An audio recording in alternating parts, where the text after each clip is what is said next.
Hello everyone, this is Monday, October 15th, 2018. This is Tallie, Consulting Services and the Right-Hand Persons. Tallie hypothesis, the other side of the Iran Contra. If the Jamaicans have Uzis, then they got them from Iran. This is part 3B-4. Now, in part 3B, 3-2 or 3, if I'm not mistaken, part 3B3, I mentioned that I needed to go see White Boy Rick. I had mentioned White Boy Rick previously when I saw Detroit Mafia by Al Prophet, and I also saw White Boy Rick, the King Rat by Al Prophet. You know, as he always say, hell yeah. Hell yeah. That's White Boy Rick. I saw the movie. I think it was a legit movie. You know, I had to Google the black actress. I think her name Taylor Page. Hope I didn't mess that up. I think it's Taylor Page. I had to Google, because she got that exotic look. You know, she in a few scenes, but she closed it out. I most definitely thought it was, once again, a legit movie.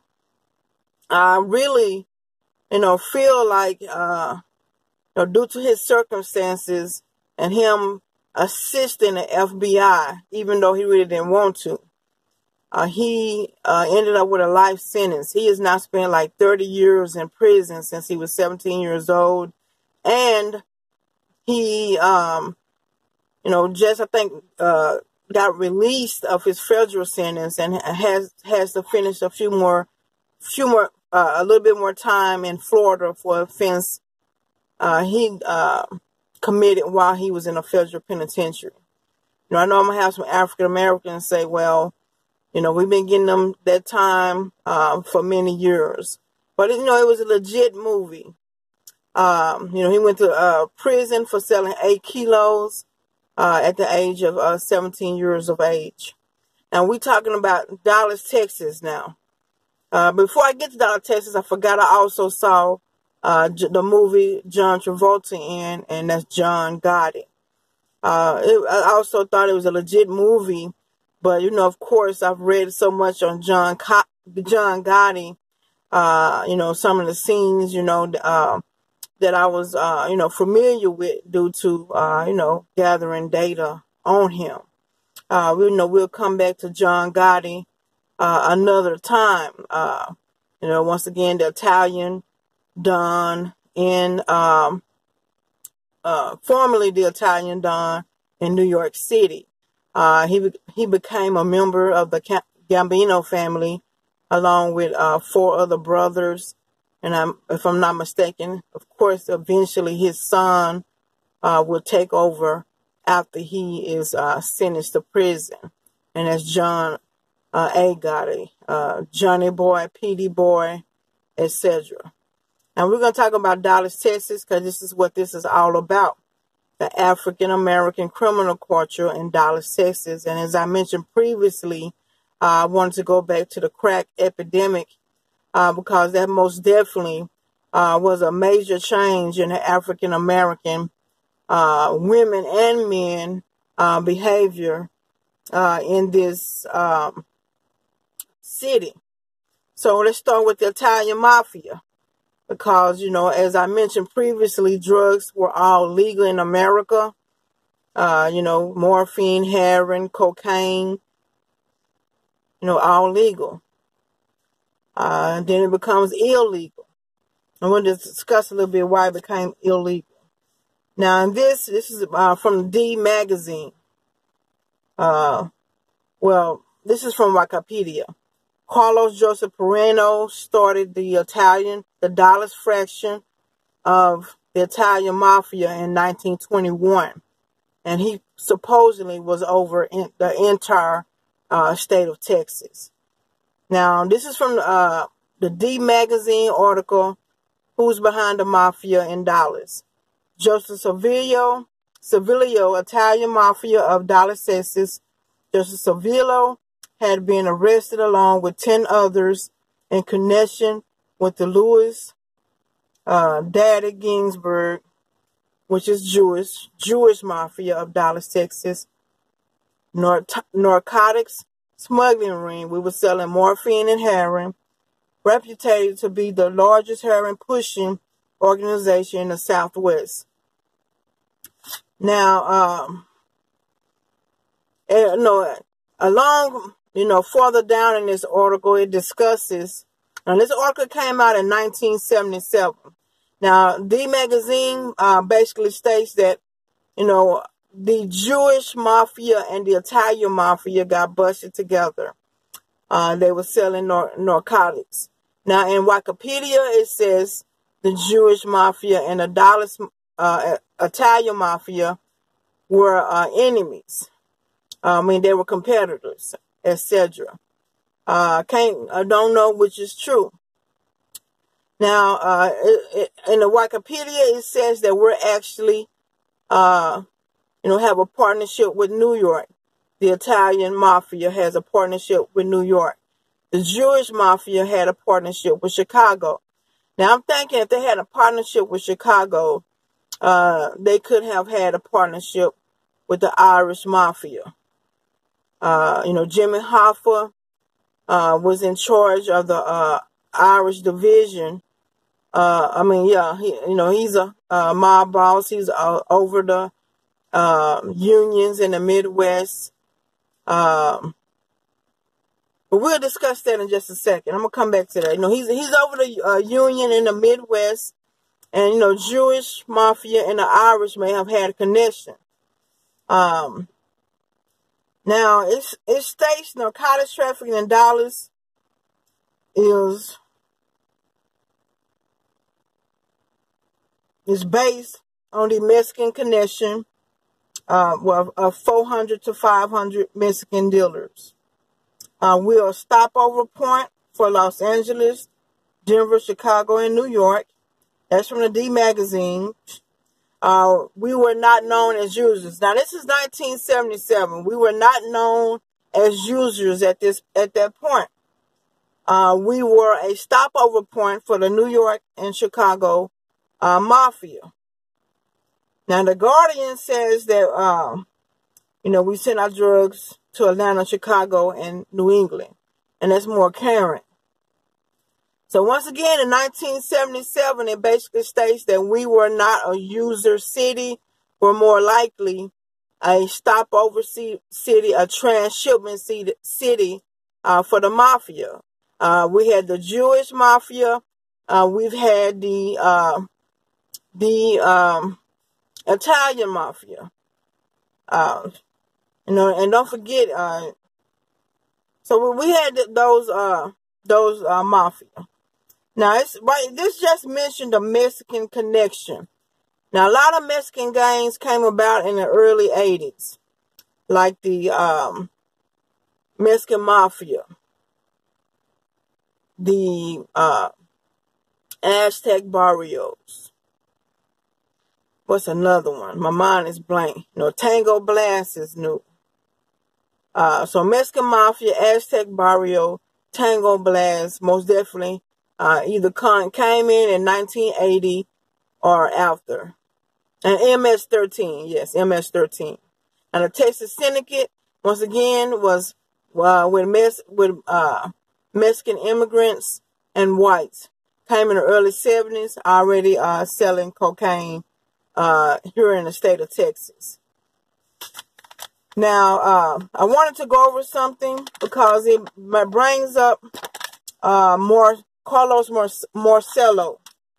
Carlos Marcello was the mob boss in New Orleans. Now, in the article, it says that, of course, we're selling morphine and heroin, and that we have a connection that we are sort of under New Orleans, that they are bringing, that we're sort of like working with drug trafficking for them. Now, Wikipedia also says there's an Italian mafia in California. Now, I forgot the leader name, but he supposedly had committed over 30 murders. And he came in at around 1922, and that's in Los Angeles, California. So, so you got, I already have the Mafia in New York, the Italian Mafia. You got it in Dallas, Texas. You got it in Los Angeles. You got it, in New Orleans and in Chicago, etc. So, supposedly, the Dallas fraction was working on the New Orleans, according to D Magazine, but Wikipedia says we were under no one, but we had a relationship with New York. Now, I watch Drugs Incorporated, and they go to New Orleans, and of course, they're not the bosses, but they're talking about going to Texas, to obtain no drugs. So I sort of do believe that, because, I've heard in many instances, the money coming back to Dallas, Texas, the money bag, people leaving out, transporting dope, to other cities from Dallas and not making it back home. There was not too long ago, not this past year, where 2 Hispanic females were transporting $51 million worth of heroin to Dallas, Texas. Now, how did this connection start? Now, as I mentioned before, Chinese immigrants brought opium to to America. So let me start from the beginning. But before I go to that, we're going to talk about Carlos Marcello. Because we're going to get into John Kennedy assassination in Dallas, Texas. Now, I mentioned that a little bit, but let me make it more clear. Carlos Marcello bought 600 acres of land in Jefferson Parish. And that's sort of like New Orleans. Sort of swamp, sort of like hunting ground. That's how they mention it in the D magazine that came out in 1977. Once again, he's a New Orleans mob boss. He's setting up spots in New Orleans, Atlanta, in Dallas. They say he used to come to eat, have dinner in eastern part of Dallas, whether that's Pleasant Grove, East Dallas, or South Dallas. They're considering that Eastern Dallas, Old East Dallas, etc. He's coming to Dallas like in early 1970s, having dinner.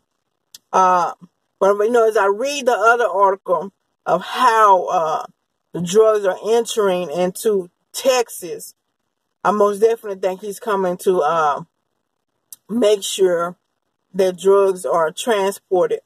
Now, he could have been in charge, but the Civillo gang, has already got caught. Now, I don't even think Marcello was the mob boss at the time that the Civillo gang was even pushing heroin and morphine.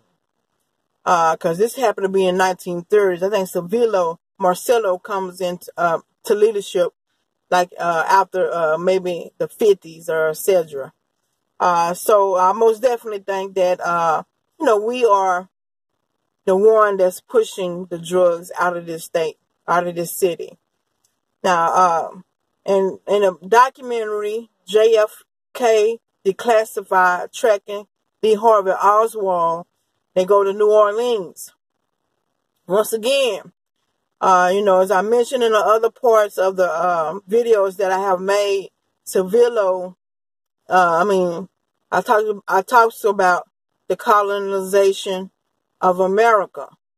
I bring up the colonization of America, and that's what I bring up. And really all of this leads to the Iran-Contra, because when Fidel Castro comes into office, the CIA wants to assassinate or get rid of his leadership. Fidel Castro family is from Spain. His parents were born in Spain. He has Spanish descent. Fidel Castro has, Pablo Escobar is Spanish. Mr. Suarez is Spanish. Once again, Spain conquered all of the Caribbean islands. Most of South America, except for Brazil, Portugal, founded Brazil. They founded Nicaragua, South America, Costa Rica, Central America, over half of North America, Florida, Texas, Mexico, California, the West Coast, all of Louisiana, and really the Louisiana Purchase sort of went up into Canada, and I'm going to come to that in a minute. So, Christopher Columbus was Italian, etc. So, as I mentioned, the Great Roman Empire, which includes France, parts of British, Italy, Spain. Those are the main countries, and I've already mentioned that. So, John F. Kennedy gets into office. Fidel Castro is already in office. So you have Cubans leaving Cuba. Because in 1903, if I'm not mistaken, Spain leaves, Cuba gains its independence from Spain. Now in 1807, British passed a treaty where they wanted to end slavery. And Cuba said no. So Cuba kept slavery up until 1898. And Spain left in 1903. So what ends up happening, the Italian-American Mafia and Mr. Lansky, they open up casinos. So what, Cuba is like 90 miles from Florida. So it ends up becoming a party ground for Americans. We're taking trips to America. It ends up becoming a party city or whatever. Country. You go there, you gamble. They have prostitutes that, you have drugs, cocaine, etc. It's party city. And, as I mentioned in the colonization, when they was bringing slaves to all these Caribbean islands from Africa, because British, once was in charge of Egypt, once was in charge of Nigeria, etc. They colonizing these colonies with African slaves. Cuba is the largest Caribbean island, so it's sort of like a way station. So when I'm headed to back to Spain, I can stop, reload, smoke me a cigar, have some drinks, sex or whatever, and I can go back to Spain. And when I leave Spain, going to places like South America, Nicaragua, America, I can stop on the way there. They also bought cows, pigs, horses. They colonizing America. In Texas, ranching first started in Texas in the late 1600s. That's the Spanish way of colonizing. And of course, they got behind and, British got into the industrial phase pretty early. But let's get back to JFK. Lee Harvey Oswald, as in a documentary, he's in New Orleans first. They bring up this camp. And it's sort of similar. They say it's the CIA camp. Marcello sort of got Jefferson Parish to give him $5 million to develop the land. It's like 6,000 acres. Now, in the documentary JFK Declassified, tracking Lee Harvey Oswald, CIA has this camp where they training Cuban refugees. They for to try to take back over Cuba. Got the Mississippi River right there. I also noticed that. So they're trying to take over, they're training Cuban refugees and, a few U.S. soldiers. And they call it the Bay of Pigs. They go to Guatemala. They go to Nicaragua. And supposedly JFK pulled back the airplanes. And a lot of Cubans and, U.S. soldiers, they get killed. So they feel like the CIA and Kennedy betrayed them. So Lee Harvey Oswald becomes pro-Cuban. He becomes pro-Russian.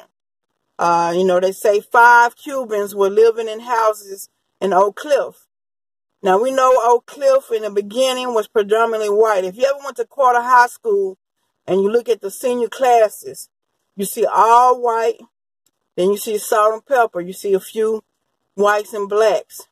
Then you see all black, and then you see a few Hispanics.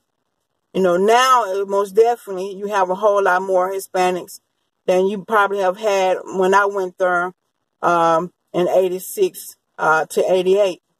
So, if you ever went down that, if you look at the senior class photos, I don't know if they still have them up there, but I know they used to.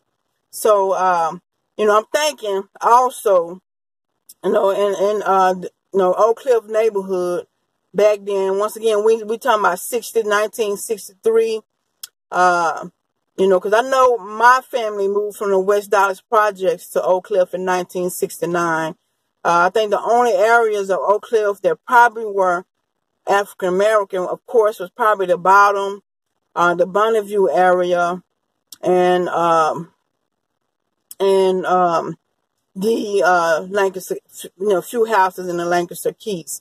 You also have a lot of, Carter used to have a lot of mixed women and men in the neighborhood. You probably had a little of the French, the Irish, as I mentioned, the Irish and Scots, founded, or the Swedish, founded Dallas, Texas, what's his name? They founded, some of the people who migrated to Dallas, Texas in the beginning. And Germans and Jews, of course. So, to make a long story short, they say Jack Ruby was an associate of the Italian Mafia. May have been an associate of the Mafia who kills Lee Harvey Oswald. I'm really thinking, did the Italian Mafia, kill Lee Harvey? Having Dallas fraction, kill Lee Harvey Oswald. Because at first he was standing in New Orleans. Then he moves to, he rents a room in Oak Cliff. And if I'm not mistaken, he grew up in Dallas, Texas.